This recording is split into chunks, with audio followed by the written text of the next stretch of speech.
But McKee, West Rucker, Go Vols 24/7 here inside of Thompson Bowling Arena with our full court press following what was a bit of a shocking game for Tennessee, down 6 at halftime to Middle Tennessee State. It does storm back, outscores MTSU, I believe it was 48-24 in the second half to win 82-64. So a nice win for Tennessee, but getting there was a bit of a process, to say the least. Yeah, it was. I mean, it's just an interesting day in general, right, with the Cam Carr news that I'm sure we'll touch on later. And then during the game, I don't know just how badly Tennessee played in the first half. It could have played better.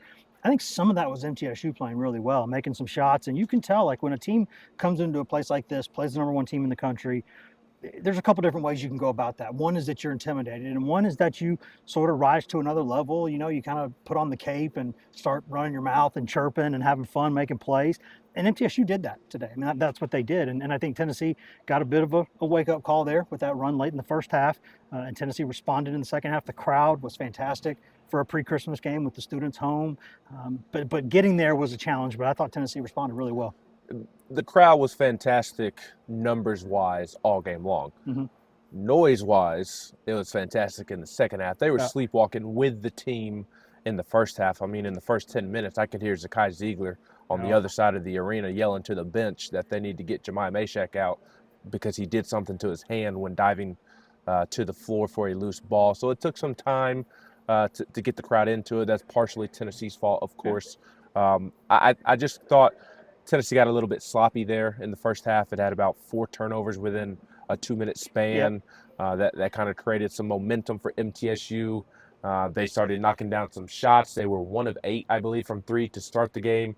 They finished the first half 5 of 7, 5 of 8, something along those lines. So they were able to make some shots off of those Tennessee turnovers, and Tennessee cleaned a lot of that up in the second half, which allowed them to get going. I mean, right away you could tell by the way that Tennessee was being aggressive driving towards the rim, and by the way that it was defending the three-point line with a lot more urgency, that they had flipped the switch at halftime. Yeah, and I think, it's interesting in the first half, too. Looking at the score, you'd say Tennessee was not great the whole time, but Tennessee had an 11-point lead in the first half, and then MTSU, man, you said that 5 of 7 stretch there. I mean, they were hitting everything down the stretch, and Tennessee had a couple turnovers, missed a couple shots, but in the second half, they kind of came out with a different energy, right? And I'll tell you, MTSU even answered that for about 10 minutes or so, was hanging in there until the conditioning, the talent level. At the end, it was what it was, but they rose to it, and they needed to, because I think the way Tennessee plays defense, like once they get set, it's really hard.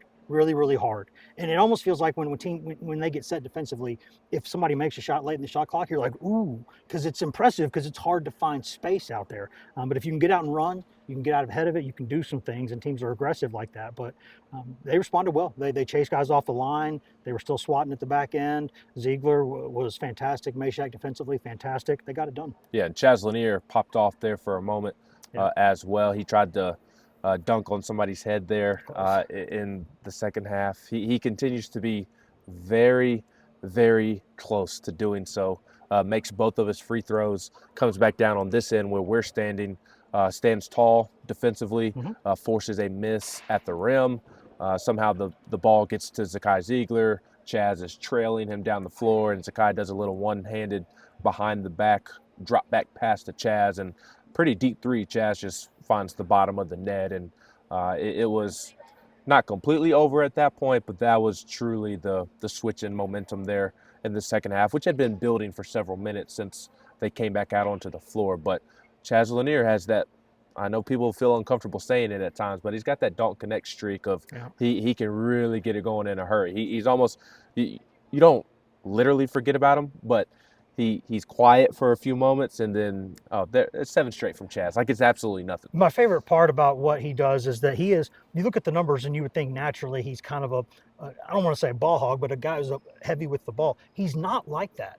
You go back and watch possessions. If he's like on an absolute heater, he might be like, back up, guys. But most of the time, you'll see there's decent looks he'll have, and he'll pass it off. A teammate will throw it right back to him. Like, no, you're taking the shot.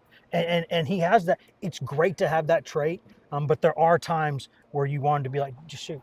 I don't care where you are. I don't care if it's a hand in your face. Unless somebody's standing wide open underneath the bucket, just shoot it, man. He's electric. On the Cam Carr front, Rick Barnes obviously very frustrated Yes. with what transpired today. Cam Carr leaving the program. He wants to preserve his redshirt eligibility if he's even able to do that. And he intends to enter the portal when the portal opens towards the end of March.